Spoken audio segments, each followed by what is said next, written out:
Assalamualaikum warahmatullahi wabarakatuh. Balik lagi di Dapun Channel.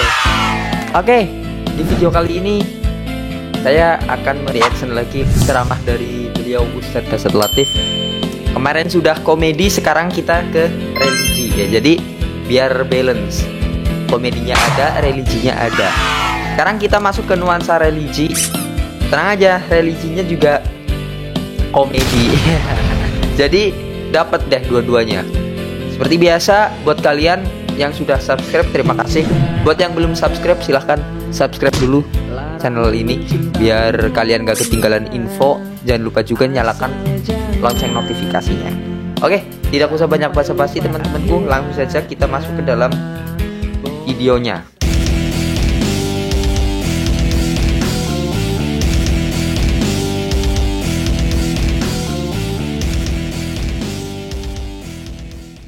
Jakarta yang punya itu gedung sentenial, Ali Idung namanya. Nah dia kan, ini Ustaz Makassar yang beleng-beleng. Kalau di Makassar kok dilempar kok. Beleng-beleng itu apa sih? Lu bilangin Coba. beleng-beleng. Orang-orang Makassar ya, beleng-beleng itu apa? Komen di bawah. Oke, next.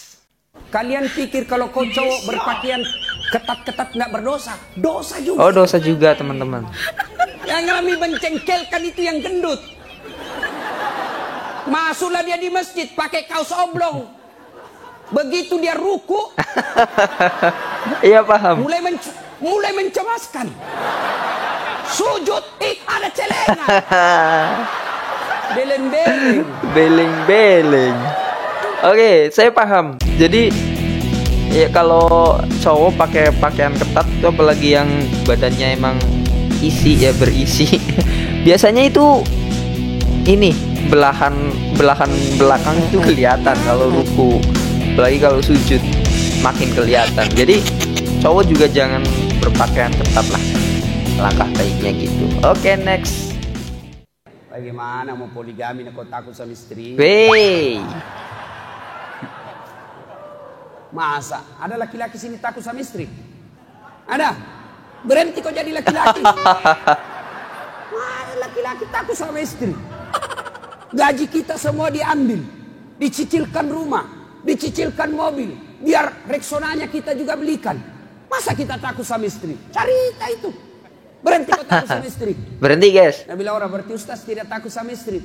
Apaan sih mau takut sama istriku? Enggak. Cuma istriku lebih berani dari saya. Aduh. Sama aja berarti Ustadz loh. Oke, next. Makasih. Ibu-ibu terutama yang janda. Kalau ditelepon suaminya orang, jangan suaramu mendayu-dayu seperti tadi. Ini tadi bukan kencang, ini namanya syahdu. Suara begini yang kasih nafsu kita lagi-lagi.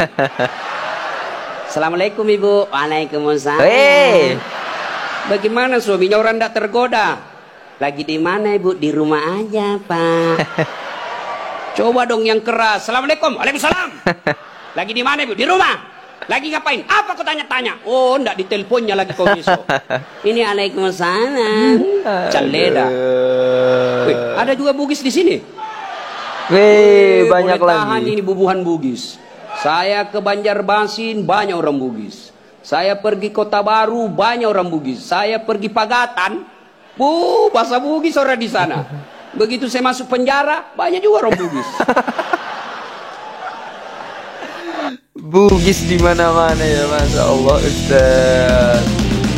Tuh buat para ibu-ibu, apalagi yang udah jadi janda, pokoknya cewek-cewek lah ya, cewek-cewek yang ini, kalau ini ya di telepon suami orang, jangan inilah, jangan manja-manja gitu, saling jaga aja biar suami orang juga nggak tergoda kan gitu. Oke, next. Kata penghuni sorga, wah enak betul di sini. Penghuni neraka, bolehkah kami jalan-jalan ke situ? Boleh. Boleh. Ya gimana? Penghuni neraka kan kreatif, banyak solusinya.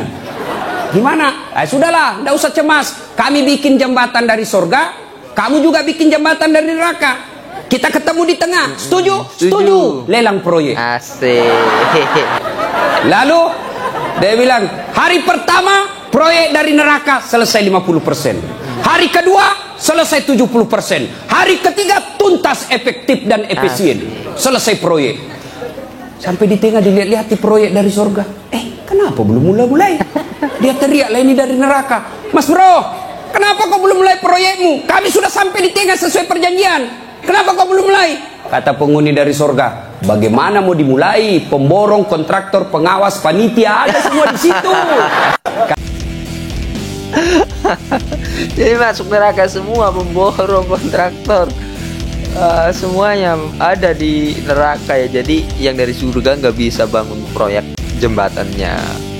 Paham. Oke, next. Ke ibu-ibu nanti dulu wafat. Dan suami berduka terus, kenapa ini istriku meninggal ya Allah, meskipun dia tukang ngomel, aku merindukannya, dia baik sekali ya Allah.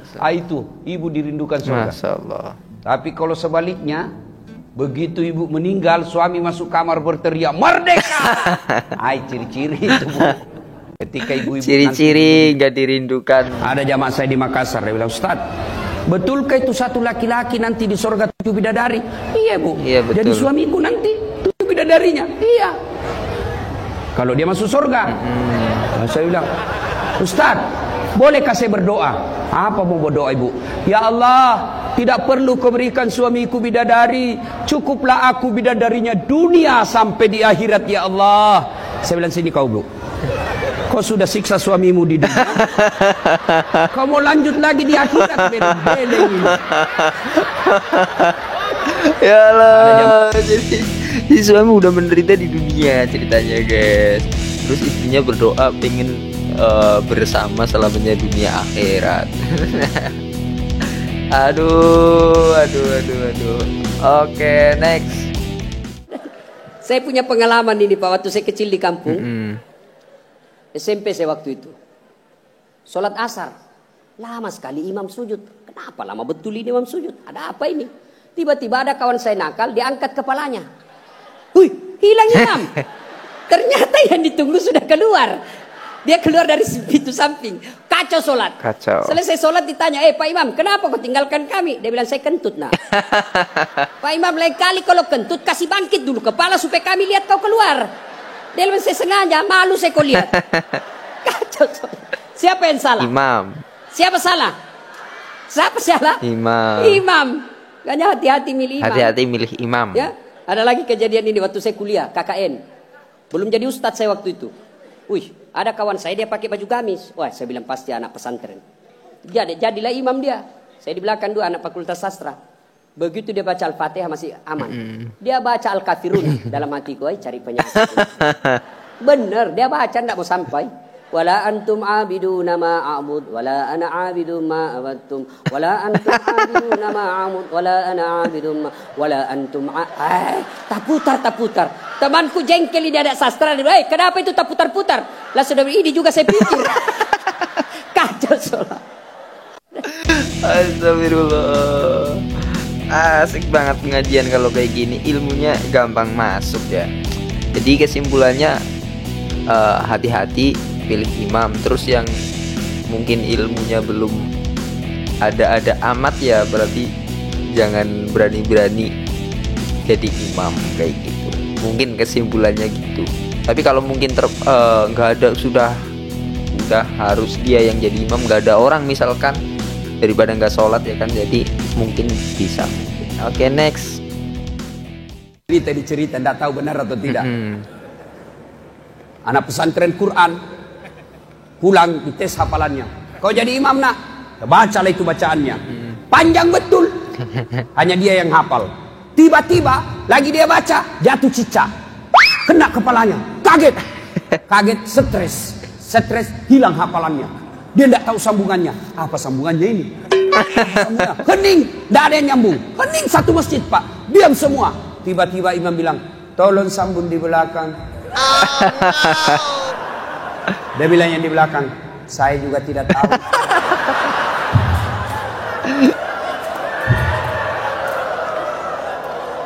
Tiba-tiba ada anak muda paling muda di belakang berteriak, Kalau begitu ya sudah. Allahu Akbar.